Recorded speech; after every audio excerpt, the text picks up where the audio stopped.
గత 2 రోజులుగా కురుస్తున్న భారీ వర్షాలకు గుంటూరు జిల్లా బాపట్ల పట్టణంలోని లోతట్టు ప్రాంతాలు జలమయమయ్యాయి. Bhavupuri colony, drivers colony, Saradapuri colony, Upparapalem, Redlapalem ప్రాంతాలు నీట మునిగాయి. భావుపురి కాలనీలోని శ్మశానంలో నీరు భారీగా నిలిచి ఇళ్లలోకి చేరుతుండడం వల్ల ప్రజలు తీవ్ర అవస్థలు పడుతున్నారు. కొంతమంది చిన్నారులు జ్వరాలతో బాధపడుతున్నారని స్థానికులు ఆవేదన వ్యక్తం చేస్తున్నారు.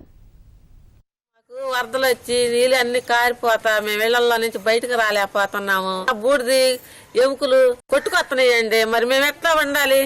ఒక్కరు కూడా పట్టించుకోవట్లేదు. మా పిల్లలు చూడు జ్వరాలు వచ్చి అల్లాడిపోతున్నాం. మేము మమ్మల్ని పట్టించుకోకుండా ఉంటే మేము ఎట్లా ఉండాలి?